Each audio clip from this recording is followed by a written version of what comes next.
Everybody, welcome to Chapter 7, Lesson 4 on Transportation, Electrification, and Communication. The Tions. Brought to you by the inspiration of Mr. Knorr and Mr. Penka. And Parker Brothers. So this is a good one to really get straight on the headings of these notes. The list. Here we go. So these are the results of improved transportation brought about by affordable automobiles thanks to Henry Ford and the assembly line. In Detroit. Detroit, 1913. Henry Ford isn't just making a revolutionary car. He's making it in a revolutionary way. The production line. High volume, low cost. Products identical.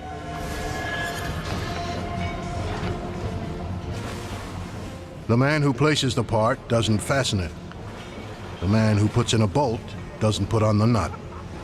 And the man who puts on the nut doesn't tighten it.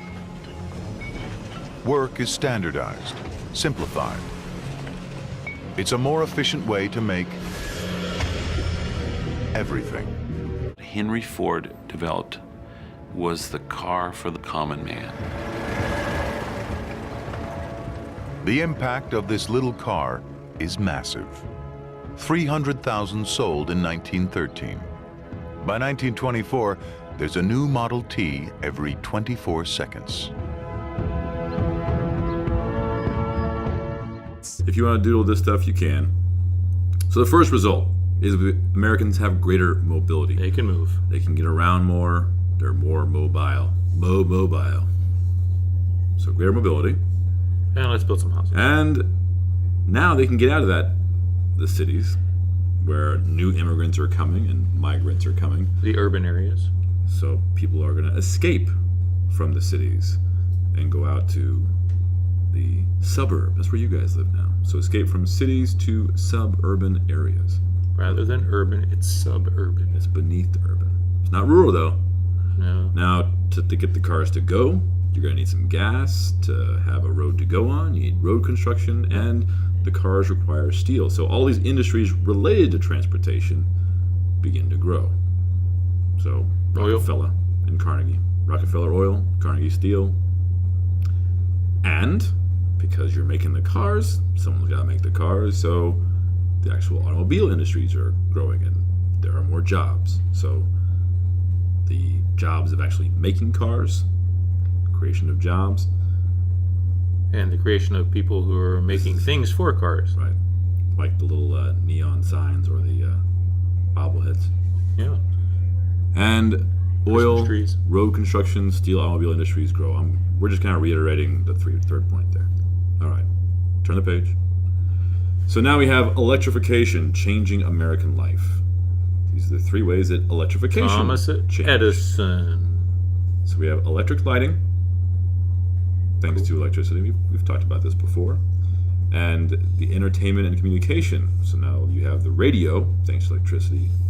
You have people being entertained by it. It's like around 1920. They didn't even have radios. Yeah, if you have Miss Mato, she'll go through this stuff with you.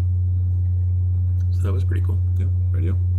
And lastly, labor-saving devices. For example, the washing machine, the electric stove, and water pumps. And you need to know these. You do have to know those three specific ones. Anything I put on this page, you guys should know. Radio.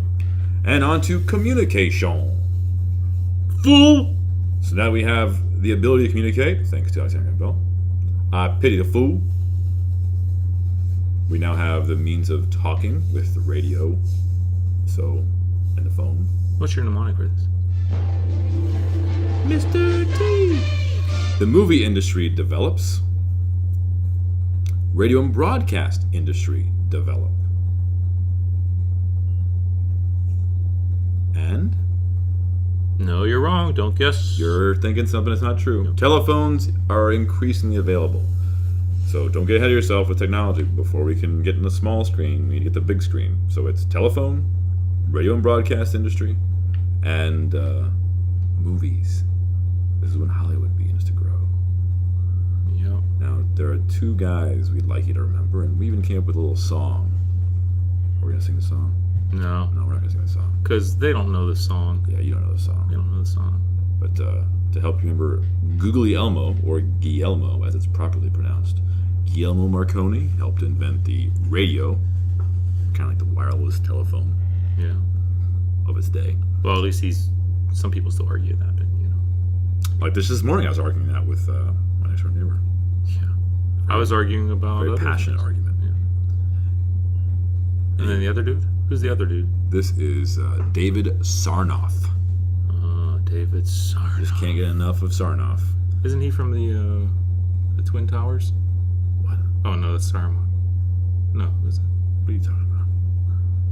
So what about him? Oh, he helped create the yeah, broadcast Saruman. industry. Yeah. Saruman's not from both towers. He's from one tower. The other tower is his tower. Jeez. Well, let's finish up. All right. Isengard is his tower. That's right. All right. Thanks. Bye. See ya. Turn off. Hey, Tommy, there's an inspector here to see you. Tell him I'm making a call. I ain't got time for no jibber jabber. Inspector Collect is here to educate you about calling Collect. What's the big deal? The deal is, when you dial 1-800-COLLECT, you say to people you called at least $1 or $2. How am I supposed to remember that?